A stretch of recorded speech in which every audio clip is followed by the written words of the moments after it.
Indonesia paket C setara SMA IPS kelas 10 semester 1. Halo, apa kabar semuanya? Assalamualaikum warahmatullahi wabarakatuh. Media pembelajaran ini dibuat sebagai alternatif guna membantu para peserta didik warga belajar dalam menerima atau lebih memahami materi pembelajaran yang disampaikan oleh tutor. Dengan berbagai alasan, materi dalam media pembelajaran atau video ini disajikan secara ringkas, hanya memuat poin-poin besar saja. Harapan saya dengan media pembelajaran video ini, para peserta didik dapat lebih termotivasi dalam belajar di sela-sela kesibukan. Terima kasih.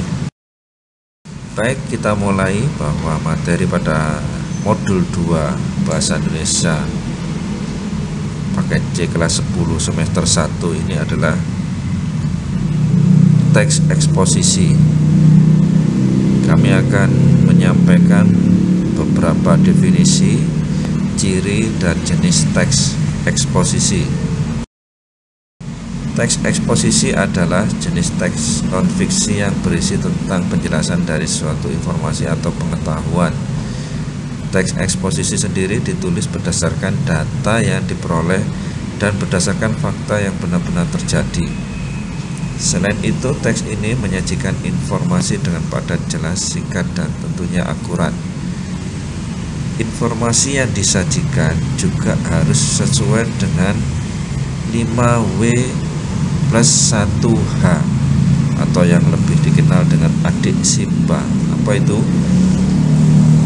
Singkatan dari apa, di mana, kapan, siapa, mengapa, dan bagaimana. Nah, untuk menemukan teks eksposisi sangatlah mudah. Teks eksposisi ini banyak muncul di kehidupan sehari-hari kita, di lingkungan sekitar kita. Misalnya saja seperti media digital, Instagram, WhatsApp, surat kabar, majalah, dan lain sebagainya. Tujuan teks eksposisi adalah secara umum, yaitu untuk memberikan penjelasan atau uraian mengenai suatu ide, pokok pikiran, pendapat, informasi maupun pengetahuan kepada pembaca tanpa bermaksud mempengaruhi. Ciri-ciri teks eksposisi adalah: yang pertama, menyampaikan informasi atau pengetahuan secara singkat, jelas, padat, dan lugas, berbahasa sesuai dengan ejaan yang baku. Yang kedua, informasi atau pengetahuan berdasarkan kondisi sebenarnya, yaitu bersifat faktual. Dan yang ketiga, isi informasi atau pengetahuan mengandung unsur apa, siapa, di mana, kapan, mengapa, dan di mana. Yang keempat adalah teks eksposisi bersifat objektif, sesuai kebenaran dan tidak memihak atau netral. Struktur teks eksposisi adalah pendahuluan atau tesis, yaitu pendahuluan atau tesis ini adalah disebut sebagai bagian gagasan utama. Di bagian ini penulis menyampaikan inti informasi atau pengetahuan yang akan disampaikan. Yang kedua, penjelasan atau argumentasi. Struktur kedua teks eksposisi yaitu penjelasan atau argumentasi. Di bagian ini penulis nanti menjabarkan latar belakang pemilihan gagasan utama berdasarkan fakta yang memperkuat. Dan yang ketiga, penegasan ulang atau simpulan. Struktur ini merupakan struktur penutup teks eksposisi. Jadi di bagian ini nanti penulis menuliskan kembali simpulan secara pola penyusunan teks eksposisi. Yang pertama ada 4, yaitu pola deduktif, pola induktif, pola perbandingan, dan pola ilustrasi. Kita bahas satu persatu. Untuk pola deduktif adalah teks eksposisi dengan pola penyusunan deduktif yang diawali dengan keterangan atau gagasan secara umum di awal teks atau paragraf awal. Kemudian dijelaskan secara khusus di paragraf berikutnya. Yang kedua, pola induktif, yaitu diawali dengan keterangan atau gagasan secara khusus, kemudian dilanjutkan dengan keterangan secara umum. Yang ketiga yaitu pola perbandingan. Teks eksposisi yang disusun dengan pola perbandingan ini berarti informasi atau pengetahuan di dalamnya berdasarkan perbandingan tertentu. Dan yang keempat, pola ilustrasi, yaitu berarti informasi atau pengetahuan yang dijabarkan dengan cara memberikan ilustrasi. Hal ini dilakukan agar pembaca lebih mudah memahami informasi yang disampaikan. Contoh teks eksposisi, misalnya tentang pengelolaan sampah. Tesisnya kira-kira berbunyi begini: sampah yang dipandang sebagai barang yang tidak berguna bisa dijadikan sumber pendapatan apabila dikelola dengan baik. Sampah merupakan sumber daya yang dapat diolah menjadi barang yang bernilai ekonomi.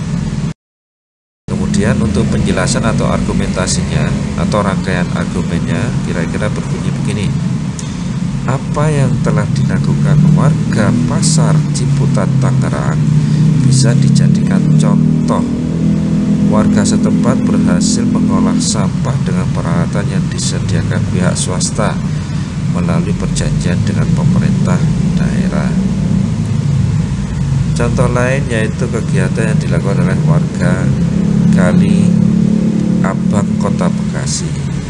Warga serta pengurus RW setempat melakukan pengelolaan sampah lingkungan. Sampah dapur atau sampah rumah tangga diubah menjadi kompos dan pupuk cair. Sampah yang diolah adalah sampah basah langsung oleh warga. Langkah yang dilakukan dengan sosialisasi kepada warga agar memisahkan sampah basah dan kering. Hasil kompos yang diperoleh bisa mencukupi kebutuhan warga dan lingkungan sekitarnya. Di samping itu, hasil kompos dijual ke instansi pemerintah dan swasta atau lingkungan sekitar.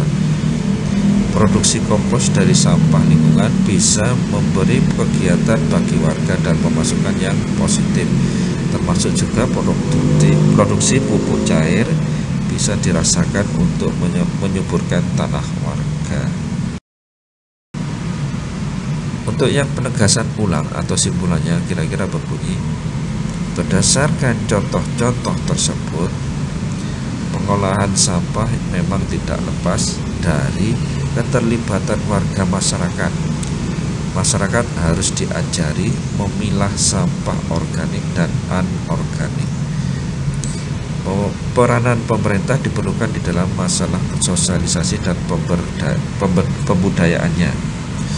Bagaimanapun masih banyak warga yang belum tahu cara mengumpulkan dan mengolah sampah yang mereka hasilkan. Dalam mengolah sampah diperlukan suatu teknologi.